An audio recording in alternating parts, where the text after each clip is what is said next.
niatkan. Ramadan itu adalah bagaimana sih kalian itu benar-benar yang meraih ketakwaannya. Gue juga jujur ingat banget ketika beberapa diskusi bersama beberapa ustadz gitu ya. Bahkan setelah Ramadan itu selesai, itu bilangnya kan selamat hari kemenangan. Bahkan hari kemenangan untuk apa gitu kan. Padahal tujuan Ramadan itu bukanlah untuk ya misalkan menang lawan hawa nafsu, yang akhirnya juga nanti setelah Ramadan maksiat lagi gitu. Bulan Ramadan ningkat, tapi pas setelah bulan Ramadan ngedon gitu kan, maksiat lagi. Seharusnya di antara 12 bulan dan 1 bulan itu adalah bulan suci, yaitu Ramadan, adalah untuk meningkatkan takwa agar hamba-hambanya benar-benar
Oke, bismillahirrahmanirrahim. Assalamualaikum warahmatullahi wabarakatuh. Kembali lagi di MFH Channel, di my YouTube channel. Kali ini mungkin sebelumnya gue mau tanya dulu, kalian sudah beberapa hari ke depan kalian masih kuat nggak puasanya? Semoga masih kuat ya. Terus kan lagi Ramadan kali ini kan memang berbeda ya gitu. Bahkan kita lihat aja tuh di jalanan sepi aja sekarang sudah mulai sepi gitu. Biasanya kan di jalanan kan banyak banget yang orang mau beli takjil. Itu kan fenomena banget yang kita pernah lihat selama bulan Ramadan, buat beli takjil, buat beli apapun, bahkan bisa berbagi di jalanan kan gitu kan, buat berbagi sekedar takjil. Itu kan memang kan ada banyak banget ya, itu yang pernah fenomena Indonesia. Tapi kali ini suasananya tahun ini berbeda banget. Memang lagi musibah seperti ini yang akhirnya kita terpaksa untuk di rumah saja gitu ya. Oke, alhamdulillahirrahmanirrahim. Mungkin in my video kali ini gue sebenarnya pengen share sesuatu berkaitan dengan bulan Ramadan yang sedang di tengah pandemi seperti ini. Lalu sebelumnya jangan lupa like, comment, and subscribe in my YouTube channel, karena banyak banget video yang nanti akan kalian tahu. Mungkin nanti akan ada video-video terbaru dari gue juga yang akan mengupas juga mungkin dengan tema yang berbeda. Dan mungkin lu juga bisa melihat video-video gue yang sebelumnya gitu, itu bisa di subscribe juga ke YouTube channel gue, terus mengunjungi ke profil gue. Oke, sekarang gue pengen ngebahas tentang Ramadan yang di tengah corona kayak gini. Kayak gini ya, mungkin memang Ramadan tahun ini yang gue katakan tadi memang terasa beda dari tahun yang sebelumnya. Kita harus terpaksa ibadah di rumah, mungkin taraweh di rumah, bahkan mungkin kalian juga sudah mengatur jadwal mau bukber aja kan gitu, harus di cancel kan gitu, karena kan lagi situasi kayak gini. Mungkin sebelum Ramadan kalian sudah mengatur bukber tapi harus cancel, ya itu is okay sih ya, nggak masalah ya. Tapi jujur gue harus menyampaikan ini karena ini penting banget sih bagi gue pribadi, sama ini buat menyampaikan buat kalian semua. Oke, jadi gini ya, sebenarnya bulan Ramadan di tengah pandemi di situasi apapun ya, kita harus benar-benar istiqomah dalam Ramadan kali ini. Kenapa? Karena kita menjalankan perintah Allah, menjalankan sunnah-sunnahnya. Bahkan di bulan Ramadan kan pahalanya kan berlipat-lipat ganda gitu ya, bahkan berlipat-lipat sampai ratusan atau jutaan kan. Nah makanya kan ini yang akhirnya kesempatan emas di bulan Ramadan ini untuk kalian bisa meningkatkan ketakwaan ya, di situasi apalagi situasi pandemi kayak gini. Mungkin kalau kalian kemarin ya, mungkin tahun-tahun sebelumnya itu, sebelum ada situasi pandemi aja kan kita ingat banget ya, Ramadan pernah dibarengi dengan musibah gempa bumi. Berapa kali tuh gempa bumi itu? Berapa kali? Bahkan ya meskipun hanya di daerah tertentu gitu, tapi kan dampaknya juga pasti akan ngerasa juga ke Indonesia. Lalu juga mungkin pernah fenomena kalau nggak salah bulan Ramadan telah terjadi terorisme kan gitu, penangkapan teroris kan. Itu kan pasti juga ada suatu musibah juga kan gitu. Sekarang ini musibahnya sudah mulai pandemi, bahkan bukan hanya daerah 1, daerah 2 dan atau daerah 3 aja, tapi ini sudah seluruh Indonesia lagi bukan seluruh Indonesia, bahkan seluruh dunia, hampir 100% seluruh dunia lagi terkena pandemi seperti ini, terkena di COVID-19 gitu. Yang akhirnya Ramadan tahun ini terasa berbeda dari tahun yang lain. Oke, sebenarnya yang gua tadi bahas, Ramadan itu kan pasti ada yang dibagi dengan musibah ya, tapi kan kita harus terus istiqomah. Kenapa sih kan gitu di bulan Ramadan ini harus bisa kita tetap istiqomah, bisa bahagia. Gua kemarin sudah beberapa kali diskusi sama beberapa ustadz ya, bahwa ketika kita harus benar-benar yang merasakan Ramadan itu di tengah pandemi itu ya, kita harus benar-benar bersyukur, benar-benar kita harus bahagia, harus enjoy. Kenapa? Yang pertama, jasad akan semakin kuat beserta jiwa yang besar. Lalu jiwa yang besar dan jiwa yang bahagia. Lalu yang kedua, insya Allah akan selalu melindungi, selalu Allah mensamai kita. Lalu juga Allah akan menjaga kita juga dari mahara bahaya. Lalu juga meskipun dari kondisi sulit, kita tetap berinfak, karena salah satu infak adalah untuk membersihkan hati kita yang dosa-dosa gitu ya. Bahkan membersihkan dosa yang lalu juga gitu. Di sini pula kesempatan mas, apalagi di situasi COVID-19 kayak gini adalah ya bisalah kita maksimalkan untuk berinfak. Situasi lagi kondisi dengan pekerjaannya yang hilang gitu, bahkan kondisi medis yang kekurangan APD, itu kan ini juga salah satu buat infak juga tuh, buat memperbanyak infak. Lalu banyak nanti akan juga terjadi yang, dan juga kesulitan itu akan dihilangkan gitu, karena kita memperbanyak sedekah juga, maka Allah akan memudahkan. Yang keempat, dapat istijah gitu ya. Istijah, cobalah kalian nanti cari ya, istijah itu apa. Gue sempat baca juga sih, cuman gue lupa tuh istijah apa ya. Terus yang kelima, insya Allah pintu-pintu surga tuh akan benar-benar terbuka lebar. Apalagi mau Ramadan tuh pintu-pintu surga tuh akan terbuka lebar gitu. Pintu-pintu neraka akan ditutup gitu. Dan yang keenam, kita tetap istiqomah bersolawat, meraih rahmat dan meraih hidayah Allah. Dan yang ketujuh juga berharap derajatnya ditingkatkan lagi, derajat kebaikan. Itu pun yang akhirnya mengapa kita harus benar-benar bahagia. Ini gue diskusi sama para beberapa ustadz juga di beberapa waktu yang lalu ya, gitu. Dan di sini pula kenapa ya harus Ramadan itu ya kita harus benar-benar maksimalkan gitu. Apalagi ini di rumah aja gitu ya. Di rumah aja ya benar-benar haknya harus benar-benar manfaatin gitu. Oke. Sekarang gini ya, mungkin yang tadi yang gue sampaikan ya dari awal ya, lo sudah menyiapkan bukber kan gitu ya, jadwal mau bukber sama siapa kan gitu. Lo juga sekarang terawih harus di rumah, lo harus pokoknya serba di rumah gitu ya, apapun serba di rumah. Cuman tahu nggak sih, ketika lo nih biasanya kan kalau setiap pengen bulan Ramadan pasti pengennya libur, bener nggak? Kalau pernah ngerasain ya, gue pernah ngerasain juga nih, karena pengen kalau setiap bulan Ramadan tuh pengennya tuh libur gitu, pengennya rebahan di rumah, entah itu di kosan entah di rumah, pengennya pokoknya rebahan aja di rumah gitu, nggak mau mungkin ke sekolah gitu kan, nggak mau kayak gitu, pokoknya pengen rebahan aja di rumah. Itu juga pernah dirasain, yang gue pernah alamin dulu ya gitu ketika itu. Tapi ketika itu juga jujur ya, semakin ada jadwal bukber sana sini jadi tuh gue merasa betah juga ketika keluar ya gitu, jadi tuh banyak kebersamaan. Tapi sekarang kan tahun ini juga memang di rumah ya, yang lagi harus kita di rumah, kita harus bersyukur juga di rumah gitu. Kenapa? Mungkin jujur ya, pertama karena kita bisa menghemat duit juga karena defisit. Seharusnya bulan Ramadan itu kan kita bisa menghemat duit, tapi kenapa ya, gue juga pernah ngerasain juga sih, tiba-tiba kok defisitnya ningkat gitu ya.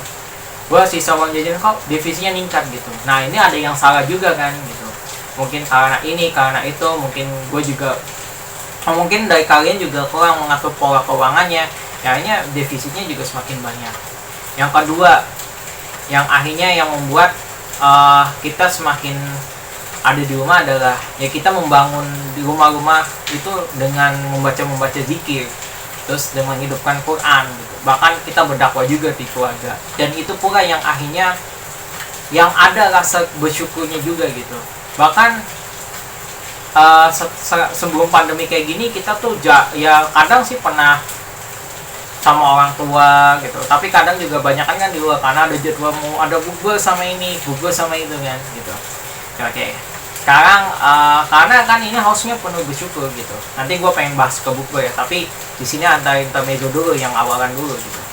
Dan ini juga kan mungkin pernah ngasain kan gitu, pengen rasanya libur, pengen ngebahan. Dan ini tahun ini kan Allah tuh kasih gitu, Allah kasih untuk ya kita buat libur gitu. Tapi kadang masih ada aja yang orang yang aduh gitu, gue nggak mau libur kan tahun ini. Nah itu yang akhirnya masih kurang bersyukur. Maka di situasi pandemi apapun itu ya, bahkan gue sampaikan bahwa Ramadan juga pernah kan dikaitkan musibah gempa bumi, musibah ada terorisme kan gitu kan. Jadi itu kan akhirnya kan ya, kita harus mau nggak mau emang harus istiqomah gitu, meskipun masih ada musibah. Apalagi pandemi kayak gini, kita semakin khawatir iya, tapi kita tidak boleh bahwa Ramadan itu menurun akibat ada musibah-musibah ini. Jadi alasannya seperti itu. Justru dalam Ramadan adalah menguatkan. Ramadan itu adalah bagaimana sih kalian itu benar-benar yang meraih ketakwaannya. Gue juga jujur ingat banget ketika beberapa diskusi bersama beberapa ustadz gitu ya. Bahkan setelah Ramadan itu selesai, itu bilangnya kan selamat hari kemenangan. Bahkan hari kemenangan untuk apa gitu kan? Padahal tujuan Ramadan itu bukanlah untuk ya misalkan menang lawan hawa nafsu, yang akhirnya juga nanti setelah Ramadan maksiat lagi gitu. Bulan Ramadan ningkat, tapi pas setelah bulan Ramadan ngedon gitu kan, maksiat lagi. Seharusnya di antara 12 bulan dan 1 bulan itu adalah bulan suci, yaitu Ramadan, adalah untuk meningkatkan takwa, agar hamba-hambanya benar-benar istilahnya benar-benar taat, benar-benar bersyukur gitu. Bahkan ya istilahnya benar-benar istiqomah juga gitu, yang akhirnya membuat kita semakin semangat juga untuk meraih keridoannya. Itu di situ gitu. Makanya itu yang kalau misalkan dikatakan kemenangan, ya kemenangan bagi apa gitu kan, harus jelas gitu. Kalau kemenangan hawa nafsu, ya kita harus tahu di mana kemenangannya gitu. Padahal yang bulan Ramadan itu adalah untuk meningkatkan takwa gitu. Kalau kata Dr. Zaido Akbar, biasanya ya mungkin kalau dari sisi kesehatan saja, itu bahkan apa yang terjadi ya, yang terjadi kadang tubuh kita tuh diembat terus gitu, istilahnya terus menerus bekerja gitu, dipaksa ya, ibaratkan seperti kalau koloninya tuh kerja godi gitu ya, kalau kerja godi kan gitu kan. Nah itu kan istilahnya kan tanpa istirahat, tanpa itu kan tubuh juga butuh istirahat, sama kayak kita juga gitu. Kita juga butuh istirahat setelah pekerjaan. Masa kerja terus 24 jam non-stop? Karena kan ketika bulan Ramadan tiba kan kita harus menahan lapar dahaga. Artinya apa? Artinya kan tubuh kita tuh, dalam tubuh kita juga harus ada istirahat tertentu agar bisa menetralisir. Bahkan justru dalam kita saum atau puasa itu ternyata sehat gitu. Kenapa sehat? Karena tidak ada asupan makanan, yang justru ada asupan makanan bisa jadi itu mungkin dianggapnya itu bukan racun kita, tapi itu juga mungkin bisa jadi kalau diubah menjadi enzim, diubah oleh senyawa-senyawa dan yang lain, itu akan bisa jadi racun yang akhirnya mengendap di tubuh kita. Dan itu pun istilahnya kalau kata Dr. Zidul Akbar itu bisa jadi itu adalah sampah gitu, yang misalnya yang sampah sudah nggak terpakai gitu, yang akhirnya ya tubuh diendapkan aja tuh, didiemin aja tuh ya, sehingga nggak dikeluarin. Itu juga jadi masalah juga gitu. Nah, ketika misalkan ada bulan Ramadan, kita harus menahan lapar dahaga. Di situ pula bahwa ya justru tuh akan dalam gua beberapa baca jurnal adalah ya inilah gitu, bulan puasa itu benar-benar menyehatkan badan gitu. Bahkan ketika itu pula tubuh kita yang gue tadi bilang bisa netralisir, bahkan mendetoksifikasi gitu ya, akhirnya mengeluarkan apa istilahnya, untuk mengeluarkan racun-racun dalam tubuh kita gitu, yang ada di dalam radikal tubuh kita gitu. Bahkan bulan Ramadan ini harusnya bukan nafsu makan nasi atau apa kan gitu. Yang penting adalah nafsu kita meningkatkan keimanan, ketakwaan, istilahnya kolbu gitu kan, istilahnya meningkatkan kolbu kita sebagai makanan sehari-hari. Di situ pula bulan Ramadan itu harus berlomba-lomba gitu. Nah, mungkin nanti gue bahas yang nanti ke selanjutnya ya. Oke, sekarang gue pengen bahas dulu yang pertama adalah masalah bukber ya gitu ya.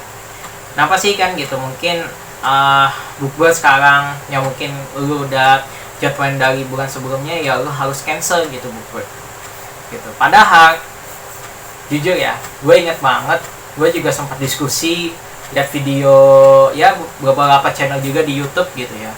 Bahkan ketika kita bukber, sebenarnya gini ya, nanti bukber itu kan memang bagus ya gitu ya. Bahkan itu kenapa sih bukber tuh ada negatifnya gitu, bukber kayak gini kan gitu. Padahal kalau misalnya ada yang menyangka juga gini kan, kalau kan bukber juga kan, ada bukber juga kan tujuannya silaturahmi, ada hadisnya, memang benar gitu. Gue juga suka ada bukber gitu kan, karena tujuannya silaturahmi, ada hadisnya kan, barang siapa yang mau dipanjangkan umurnya, dilancarkan rezekinya, maka hendaklah bersilaturahmi. Itu kan ada hadisnya, betul ada. Tapi yang jadi masalah bukber itu ternyata banyak yang akhirnya melalaikan istilahnya, melalaikan untuk mencapai target di Ramadan, melalaikan juga ibadah-ibadah kita, bahkan kewajiban aja kita lalaikan. Contoh aja, mungkin kita bukber tapi sholat maghribnya di akhir waktu, bahkan sholat isya juga sama gitu, bahkan di akhir waktu, bahkan tidak melaksanakan sholat tarawih. Padahal apa yang terjadi, sholat tarawih itu adalah pahalanya besar, meskipun itu sunnah ya, sejenis sunnah muakkad. Sunnah muakkad itu sejenis sunnah yang mendekati wajib gitu.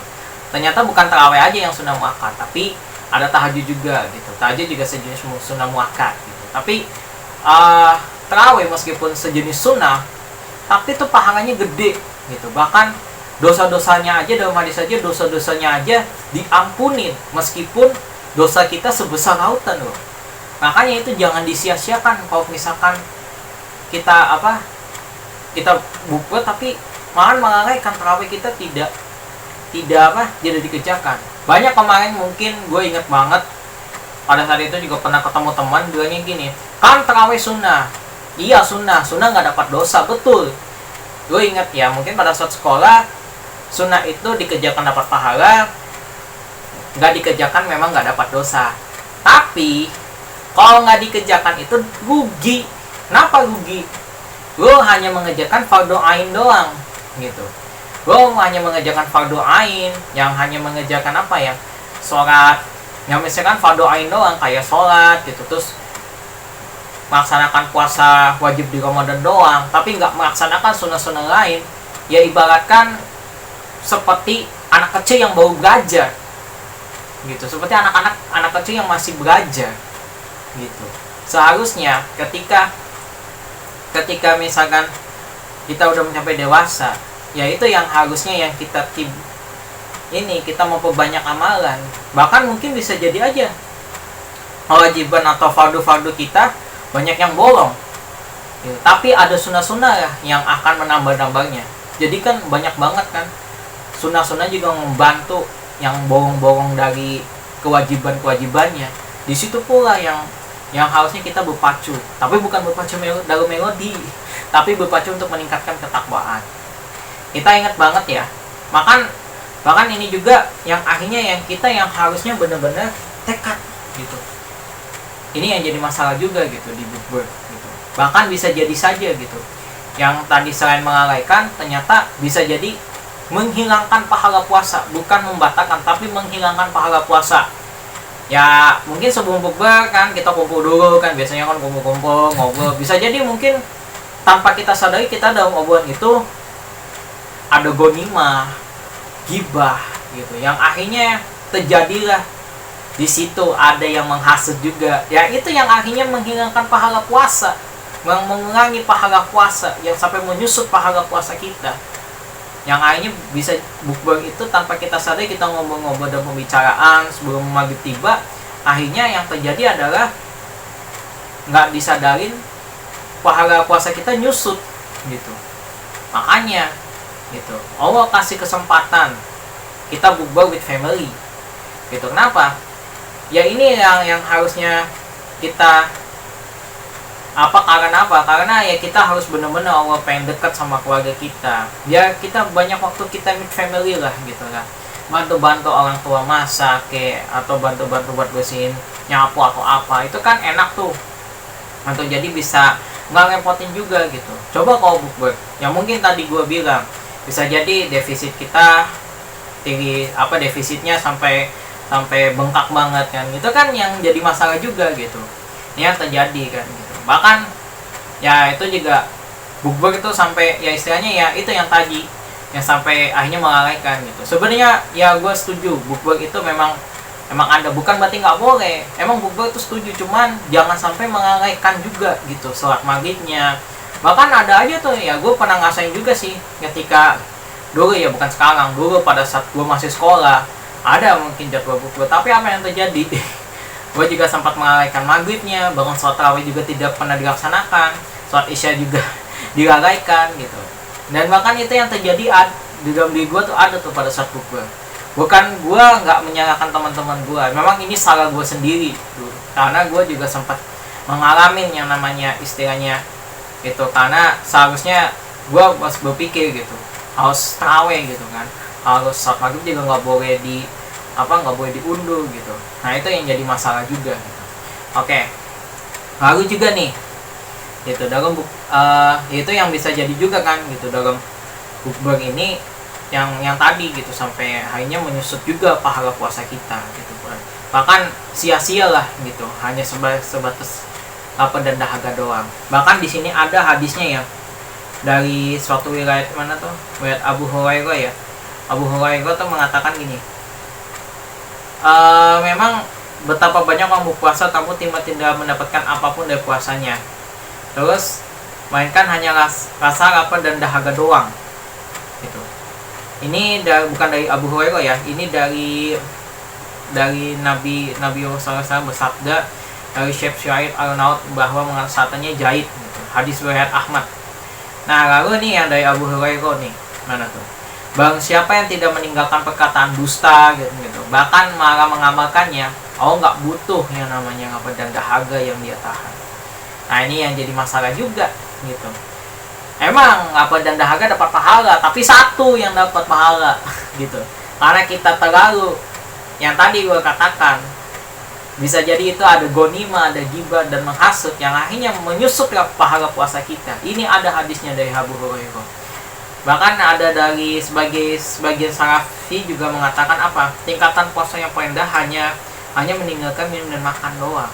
gitu. Nanti gue bahas sih, nanti gue bahas selanjutnya ya. Sekarang itu mungkin masalah puber. Yang kedua, aduh bentar, yang kedua ini ya, aduh bentar.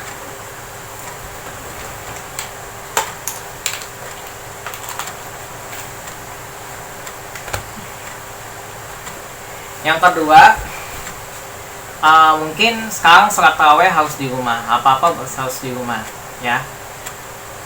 Sholat tarawih harus di rumah, bahkan ya mungkin ibadah terus di rumah. Oke, gue mau bahas sholat tarawih kan harus di rumah nih gitu. Ya lu juga gimana sih ya, ya mau nggak mau mungkin laki-laki harus jadi imam sholat gitu. Tapi gimana misalkan ada yang ngeluh tuh,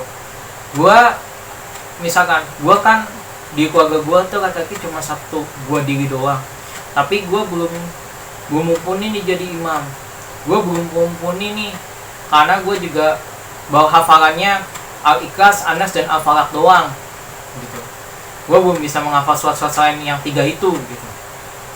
Gini ya, lu kalau belum bisa jadi imam, bagaimana nanti lu sudah berkeluarga nih, khusus buat laki-laki. Lu gimana nanti kalau udah berkeluarga, lu udah punya istri, lu udah punya anak-anak, bagaimana lu akan mengajari kepada mereka semua gitu.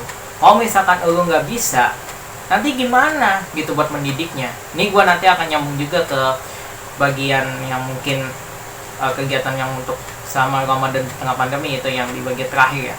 Nih, gimana lu nanti mengajarinya kalau lu belum bisa belum bisa menjadi imam di keluarga. Ini kan jadi bahaya juga lu kalau misalnya belum bisa jadi imam, bahaya juga kan. Nah itu yang jadi masalah juga gitu. Kenapa yang ini jadi masalah juga gitu. Lu harusnya mikir juga gitu, kalau lu mau bisa jadi imam, gak usah takut. Di sini pula ada kesempatan emas. Meskipun lu baru hafal Al-Ikhlas, Anas dan Al-Falaq, itu is okay, no problem gitu. Karena seharusnya lu juga bisa berpacu untuk meningkatkan hafalan selain yang 3 itu. Kalau lu belum bisa, nanti bagaimana lu mendidik anak-anak lu, memimamin sholat keluarga lu nanti sendiri, lu kalau sudah nikah gitu. Apalagi yang harusnya lu bisa menghadapi situasi seperti ini dan buat mengupgrade gitu. Lu jadi imam, meskipun belum fasih baca Quran, meskipun belum ini nggak apa-apa, tapi lu harusnya, tapi di situ pun justru harus bisa, justru di situ banyak pelajaran. Kalau misalnya lu jadi imam, meskipun belum banyak dia belum hafal Quran, meskipun bacanya belum fasih, it's okay gitu. Di situ lu punya inspirasi sendiri, punya motivasi sendiri yang akhirnya membuat lu berpacu juga untuk menghafalkan Al-Quran, lu juga untuk memperbaiki bacaan biar agar bisa tetap fasih. Lalu juga kemudian, gimana kalau misalkan belum bisa hafalan, belum bisa menghafal surat gitu di Al-Quran? Oke, sebenarnya ada wilayat ya. Bahkan sebenarnya pada saat sholat itu boleh lihat mushaf tuh boleh sebenarnya. Tapi ada beberapa wilayat yang juga katanya kalau kita melihat mushaf itu ternyata membatalkan sholat. Ternyata ada wilayat yang lain nggak membatalkan sholat, justru yang mungkin di sini pula yang kalau belum hafal bisa melihat gitu. Bahkan kan ada tuh yang mungkin kalau mungkin kalian pernah lihat di masjid atau apa kan, ada kan yang sampai megang mushaf, mungkin saku kecil itu is okay, nggak apa-apa gitu. Gue misalnya belum hafal, belum itu nggak apa-apa gitu. Terus gimana kalau pakai HP? Pakai HP sebenarnya bisa juga nggak apa-apa gitu ya. Cuman ini yang gue masih khawatir tuh adalah kalau pakai HP tuh ya gimana gitu lah gitu. Ada pikiran-pikiran yang menurut gue tuh ada pikiran yang masih ini. Tapi sih kalau lebih baik itu memang pakai mushaf Al-Quran gitu. Pakai lembaran-lembaran, pakai lembaran Al-Quran. Tapi kalau misalkan Al-Quran yang misalkan nggak ada di kisahan lu, terus hanya digawai doang, tapi ada app Qurannya, is okay, itu nggak apa-apa. Tapi lagi-lagi juga ya, ketika misalkan ada notif, lu juga abaikan, lu harus fokus sholat gitu. Kalau misalnya pakai gawai gitu, it's okay, lu belum hafal juga tuh bisa tuh, lu bisa memaksimalkan jadi imam. Terus lu juga bisa tuh lihat mushaf-mushafnya, pakai mushaf saku bisa, atau enggak lu beli Al-Quran yang gede tapi lu juga ada penyangga, pakai penyangganya, itu bisa, itu nggak apa-apa. Atau enggak gini, mungkin lu yang nggak mau tapi makmum mungkin yang akan melihatnya, itu oke, nggak apa-apa. Tapi nggak boleh ini ya, misalkan imamnya megang mushaf tapi makmumnya juga dia megang mushaf, itu nggak boleh sebenarnya. Yang bener tuh adalah ketika imam megang mushaf, udah makmum nggak usah, atau enggak imamnya nggak usah, makmumnya yang perlu, itu oke, itu nggak apa-apa, itu biar lu juga bisa meningkatkan intensitas pribadi lu gitu. Jadi itu lu juga bisa punya semangat juga untuk menghafal, untuk memperbaiki fasinya, terus lu bisa introspeksi diri. Oke, itu masalah itu. Nah, yang ketiga nih, yang memang lagi-lagi ya, Ramadan tahun ini harus di rumah. Sekarang kan banyak tuh yang pakai aplikasi bisa yang bisa banyak kan, akhirnya kan sekarang kan pakai tuh ada aplikasi itu yang sehingga bisa tuh buat kajian-kajian online. Bahkan YouTube juga banyak kan yang mungkin live streaming juga kan gitu. Tapi di sini gitu kan, pernah nggak sih lu ngerasain ketika bulan Ramadan itu nggak dapat hikmahnya? Ya ini yang tadi, hanya sekedar lapar dan dahaga doang, tapi hikmahnya nggak ada, lu keberkahannya nggak ada, lu cuman hanya sekedar nggak sentuh Al-Quran juga nggak pernah gitu, zikir pun juga nggak pernah gitu. Itu ngasap bulan Ramadan tuh hanya biasa aja. Nah, itu yang jadi permasalahan juga gitu. Karena apa yang terjadi? Ini yang harusnya bulan Ramadan meningkatkan takwaan, malahan bulan Ramadan disia-siakan. Misalnya main gamenya apa? ML, Mobile Legends, PUBG kan gitu. Seharusnya ya lo harus manfaatin juga nih kajian-kajian online. Banyak kan yang YouTube ada tuh live streaming bisa, atau enggak pakai yang aplikasi yang meeting kayak gitu juga nggak apa-apa tuh, bisa. Terus ada alasan lagi, nanti kalau misalkan live streaming atau pakai meeting lagi kajian online, nanti kuotanya habis. Nih bro, kalau lu takut kuotanya habis, lu kok bisa menikmatin main ML 24 jam? Lu bisa mainan PUBG 24 jam non-stop? Ayo, itu juga ngurangin kuota kan gitu. Mana yang lebih berfaedah? Apakah lihat kajian live streaming, lihat kuotanya habis, tapi kuotanya habis tuh dimanfaatkan untuk lihat kajian online, live streaming YouTube dan sebagainya, sama lewat meeting, atau kuota habis lu manfaatin untuk buat main itu, tapi lu nggak ada faedahnya gitu. Itu terserah, itu pilihan lu. Tapi menurut gua kuota habis itu is okay, nggak apa-apa, tapi yang penting kuota habis itu dimanfaatkan karena digunakan untuk yang baik gitu. Karena itu yang karena sudah digunakan yang baik ya, karena itu juga itu bagus gitu, nggak apa-apa gitu. Kalau yang tadi bilang, kalau lu takut kuotanya habis karena nonton live streaming, tapi lu nikmatin sih, bisa main ML 24 jam non-stop, lihat PUBG, main PUBG juga 24 jam non-stop, itu kan jadi masalah juga gitu. Nah, ini juga ya, lagi-lagi juga nih, seharusnya nih jadi kalian juga harus banyak-banyak menuntut ilmu gitu, karena ilmu tuh di atas segalanya gitu. Bahkan kita lihat aja ya, nih gitu, sosmed sekarang kan banyak tuh yang penyerangan yang nggak terduga gitu kan, penyerangan nggak terduga yang akhirnya ya istilahnya penyerangan terduganya juga nggak berilmu. Bahkan kemarin aja lagi situasi COVID-19 seperti ini, ada salah satu dokter lagi ngeposting tentang risetnya, posting tentang data risetnya, tapi ada yang nyerangnya gitu, tapi nyerangnya juga nggak tanpa ilmu gitu kan. Sekarang banyak kan gitu. Makanya kalau orang yang alim, orang yang benar-benar istilahnya orang-orang berilmu, pasti nggak akan ngasal juga mau menyampaikan itu. Karena apa? Karena butuh proses, butuh pendataan, butuh baca-baca referensi dan sebagainya, karena butuh ilmu gitu. Gue juga sama gitu, karena gue juga seorang fakir ilmu yang hanya gue juga melaksanakan diskusi online. Tapi dia di sini pula gitu, alhamdulillah banget gitu. Meskipun ribet, sepusing-pusing apapun, ya pokoknya pusing-pusing apapun itu, tapi gue nikmatin gitu dengan kajian-kajian online itu, meskipun mungkin satu hari ada 2 gitu atau ada 3 gitu, itu nggak apa-apa gitu. Jadi itu kan istilahnya digunakan untuk berfaedah gitu. Ini yang jadi masalah juga. Lagi-lagi nih, di bukan Ramadan itu ya kayaknya benar-benar harus manfaatin gitu. Apalagi nuntut ilmu meskipun hanya sekedar online, itu yang harusnya lu bisa bangkitin, lu bisa semangat juga nuntut ilmu. Karena apa? Nuntut ilmu juga ada hadisnya dapat pahala, apalagi bulan Ramadan. Pahalanya gede banget gitu, malahan berkali-kali lipat loh gitu. Nuntut ilmu meskipun cuman lewat online doang gitu, lewat live streaming YouTube atau apa, tapi kan pahalanya gede gitu karena digunakan bermanfaat. Insya Allah kalau misalnya kuotanya habis, dijamin Allah akan ganti karena digunakan yang baik. Ya harusnya husnuzon aja gitu sama Allah gitu. Karena apa? Meskipun nanti kuotanya habis, kuotanya habis tapi digunakan untuk live streaming, insya Allah akan kasih gitu.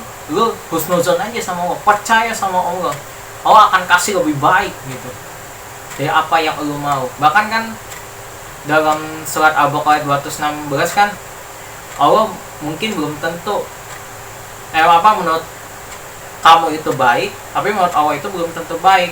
Menurut kamu itu belum baik, tapi menurut Allah itu baik. Dan ini yang harus jadi hikmah, bahwa meskipun kuotanya sampai habis, tapi Allah akan kasih gitu, akan kasih rezeki yang diduga. Karena apa? Yang karena gue sudah manfaatin kuota gitu buat nuntut ilmu, buat memahami kajian-kajian live streaming online. Itu kan yang akhirnya yang membuat nih Allah akan kasih ganjaran-ganjarannya. Lagi-lagi juga nih masalah tentang yang keluarga tadi gitu. Ini bahas banget sih yang tadi itu. Karena apa nih, di sisi lain juga nih, bahkan selain itu pula, lu nanti bagaimana lu kalau misalkan lu bisa kasih tauji, lu nanti gimana nih khusus laki-laki nih ya, kalau udah punya anak, lu punya istri, lu udah berkeluarga, nanti gimana lu nanti berdakwah sama keluarganya.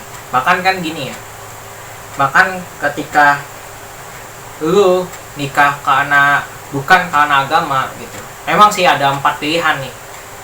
Ada dari sisi lihat agama, sisi lihat harta, tahta, ataupun lihat dari pandangannya atau ya mungkin istilahnya nafsunya gitu.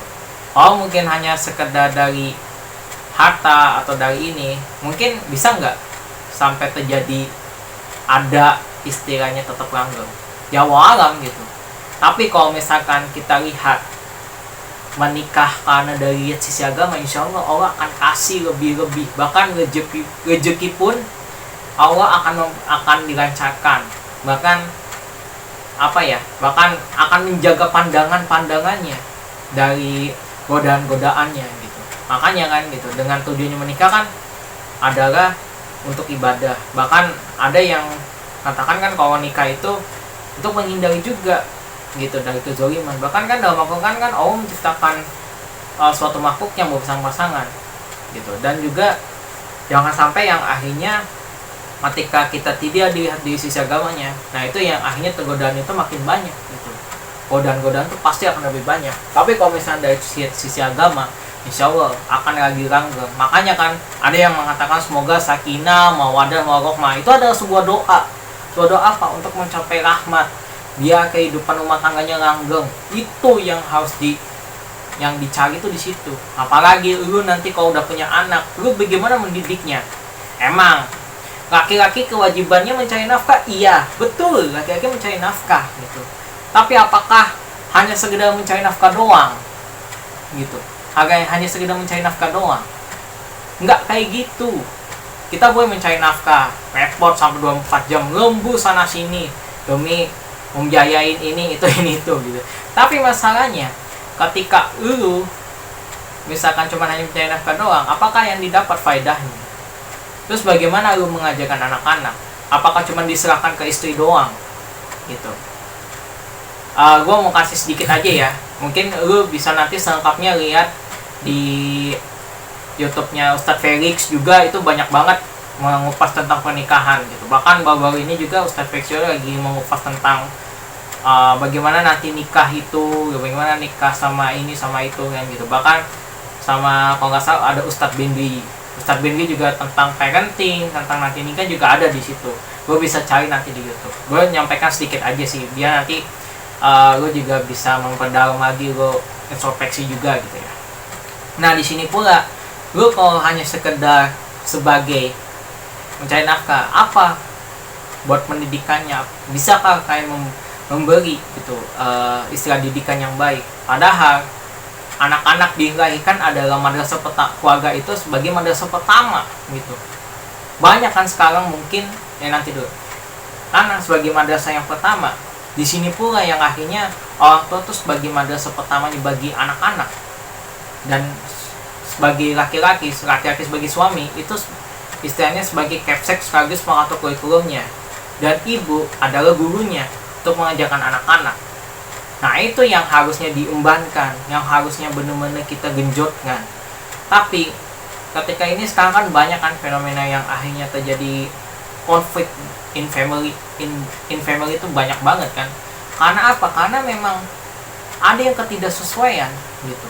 Terjadi konflik kan karena ada ketidaksesuaian gitu. Makanya banyak banget kan yang akhirnya terjadi istilahnya yang banyak kan, kalau nggak salah tuh ada seorang anak yang sampai ngebunuh ini, bunuh itu. Karena apa? Karena ya mungkin ada konflik juga dari dari internal keluarganya gitu, yang akhirnya membuat ya kedepannya ya itu jadi semakin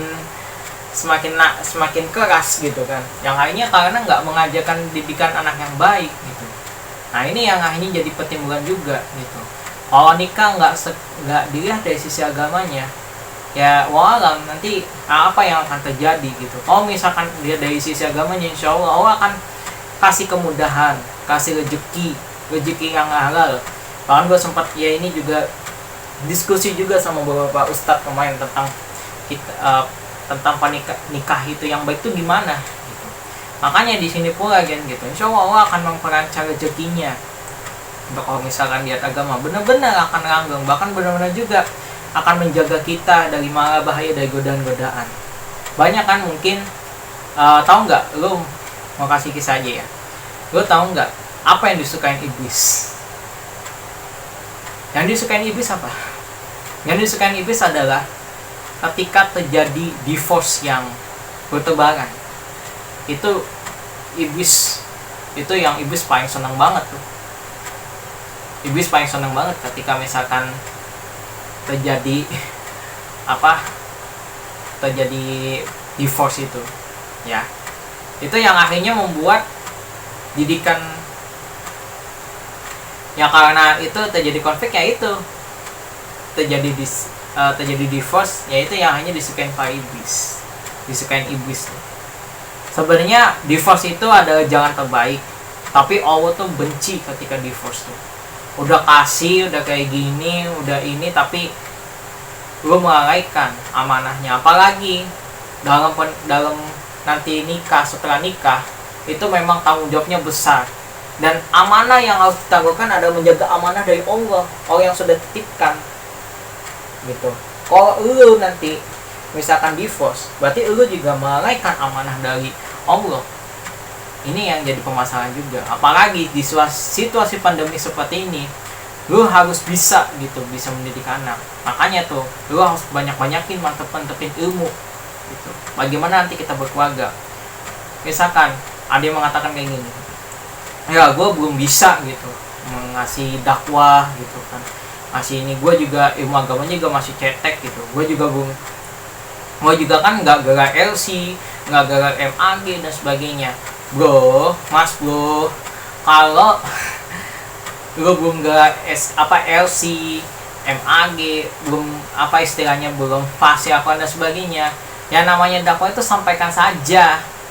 Meskipun profesi apapun, namanya dakwah tuh kita harus tetap nomor satu, menyampaikan kebaikan. Itu pentingnya. Apalagi lu nanti berkeluarga, lu gimana nanti menyampaikan dakwanya. Itu juga mendidik adalah cara dakwah juga di keluarga. Lu nanti bagaimana lu bisa berdakwah sama anak-anak kalau lu belum bisa berdakwah juga nanti. Ini yang jadi masalah juga. Kalau lu bisa berdakwah, insya Allah gitu, Allah akan memudahkan. Bahkan dalam hadis saja mengatakan, sampaikanlah dakwah ini meskipun hanya seayat. Ya itu nggak apa-apa, it's okay, no problem. Lu belum bisa fasih, lu belum bisa mahir dalam apapun dalam agama, lu masih istilahnya fakir ilmu. Gue juga sama, masih fakir ilmu juga. Tapi kalau namanya kita berdakwah itu penting gitu. Sampaikan aja lu, meskipun sedikit, meskipun yang tadi yang seayat, itu nggak apa-apa gitu. Karena kan pentingnya kita berdakwah kan seperti ini, buat untuk apa? Untuk bisa apa ya, menyelamatkan umat dari tertimpaan apa istilahnya laknat Allah. Itu yang penting gitu. Makanya gitu, di sini pula di bulan Ramadan kan gitu, lu belajar, banyak belajar lah gitu. Bahkan apalagi bulan Ramadan kan, meskipun di situasi kayak gini kan, lu bisa tuh manfaatkan. Misalkan belum bisa berdakwah, lu belajar gitu. Mungkin dakwah sama keluarga boleh. Kalau misalkan lu mau sama keluarga, lu minta bantuan dah sama beberapa teman dekat kan gitu. Lu pakai video call entah dari WA atau yang meeting yang lain, itu oke, nggak apa-apa. Sampaikan aja, lu bisa jadi di situ aja bisa memprogres diri lu, bisa memprogres juga dengan waktu yang berkah ini gitu, yang akhirnya menjadi kehidupan lu jadi terjadi produktif gitu, waktu yang produktif bagi lu pribadi. Di situ kan nanti ada rasa bahagianya juga, itu penting gitu. Ini makanya gitu, ketika situasi pandemi seperti ini ya, lu harus benar-benar mengupgrade gitu. Lu jangan mikirin nggak bisa bukber gitu. Lu jangan mikirin nanti gimana ini itu. Lu fokusin aja ningkatin takwanya. Lu fokusin aja buat ya tadi waktu-waktu berkahnya yang insya Allah akan menjadi waktu produktif bagi lu sendiri gitu. Karena waktu berkah itu insya Allah akan kasih gitu. Meskipun lu belum bisa berdakwah, tapi Allah akan mengingatkan kalau lu istiqomah. Kalau lu belum bisa jadi imam, Allah akan mengingatkan juga untuk memperbaiki kesalahan lu. Belum menghafal Quran, mau menambah hafalan, itu is okay, nggak apa-apa. Karena ini penting loh. Karena ini penting. Gitu. Ya mungkin buat nanti lu bisa berkeluarga juga insya Allah lu nanti bisa berdakwah ke anak-anak. Lu mungkin nanti ke masyarakat luas juga lu bisa berdakwah juga. Jadi kan banyak banget nanti pahala-pahala yang dicapai. Nah, mungkin di sini ya hikmah yang akan diambil dari ketika Ramadan di balik pandemi seperti ini. Jadi bukan tanpa alasan Ramadan dengan pandemi seperti ini adalah lu mengalaikan kewajiban, apalagi lu juga udah mau target kan mau buat Ramadan. Bukan berarti seperti itu. Justru harusnya bersyukur lu bisa di tengah pandemi kayak gini adalah lu bisa mengupgrade, lu bisa istiqomah gitu di rumah gitu. Bahkan meskipun gak ada buku kan alhamdulillah banget kan gitu. Lu bisa belum ada meskipun buku ditiadakan, meskipun ada kegiatan ditiadakan gitu, mungkin ada sudah rencana sebelumnya, itu is okay, nggak apa-apa. Karena istilahnya adalah kesempatan emas. Lu bisa tingkatin qalbu kalian, isi qalbu kalian dengan Quran, menghafal Quran, zikir dan sebagainya, terus mengamalkan gitu, mentadaburi, terus mengojoa itu istilahnya mengulang lagi hafalannya. Oh ya, gue juga menyampaikan lupa tadi, meskipun lu juga misalkan ada 2 laki-laki, meskipun lu belum bisa jadi imam, hanya sebagai Bilal doang. Bilal tuh yang as-salatu sunatan minat tarawih rakaataini jami'an rumakumullah. Nah itu Bilal tuh, itu nggak apa-apa, karena lu yang penting sudah mau belajar gitu. Gak usah malu-malu. Kalau misalkan lu nanti misalnya 2 laki-laki lu minta jadi imam, ya oke, lu harus jalanin aja. Itu justru harus ada semangat gitu, lu bisa mengaktif diri. Yang tadi ya itu juga tadi, kalau hanya karena kuota habis, terus takut kuota habis buat kajian online, padahal itu berfaedah, berbobot isinya, tapi lu nikmatin tuh mainan game. Gue juga jujur suka mainan game, tapi karena bulan puasa, bulan Ramadan, harusnya meningkatin ketakwaan. Gue aja lagi kurangin mainan game loh. Main game juga cuma 1 kali 2 kali doang. Seenggaknya sisanya ya gue mau perbanyak untuk ya zikir, ada zikir pagi petang, terus memperbanyak baca Quran juga. Itu kan suasana kalbunya akan terasa gitu.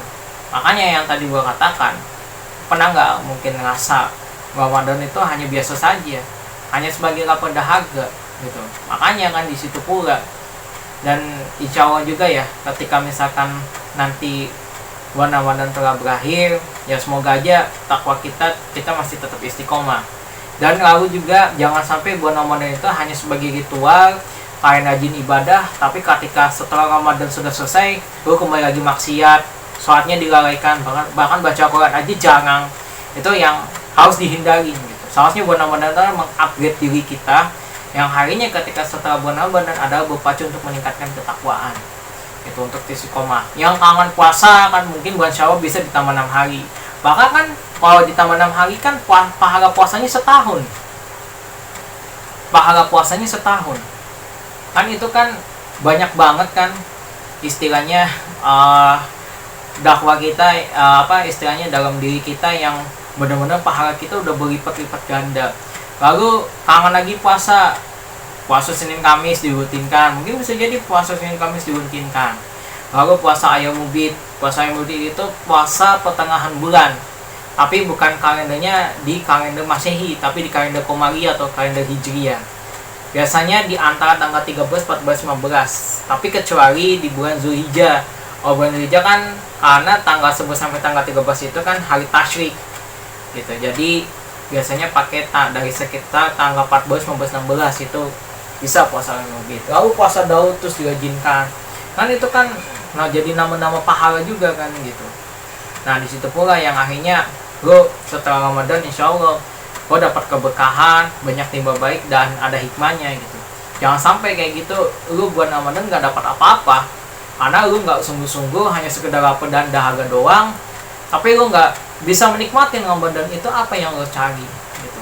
Nah, mungkin itu seperti itu yang gue sampaikan ya, dan juga sebelumnya minta maaf juga ya karena gue juga belum maksimal menyampaikan ini, karena gue adalah seorang fakir ilmu ya. Di video gue sampaikannya adalah seorang fakir ilmu yang gue juga belum bisa sehebat yang lu kira gitu. Karena gue juga jujur ya, ini gue diskusi sama beberapa ustadz, gue lihat live streaming juga di YouTube, tapi akhirnya gue dapat ilmu yang jadi potensi diri gue pribadi, dan juga gue mau menyampaikan juga kepada kalian semua agar gue bisa mengupgrade diri juga. Terus jangan lupa lu like, comment, and subscribe in my YouTube channel. Semoga di video ini bermanfaat.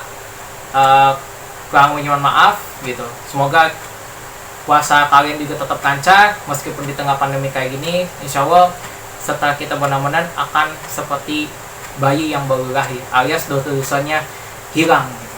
Oke, terima kasih. Wa taufiq wa hidayah. Anda hibukum ya fillah. Wassalamualaikum warahmatullahi wabarakatuh.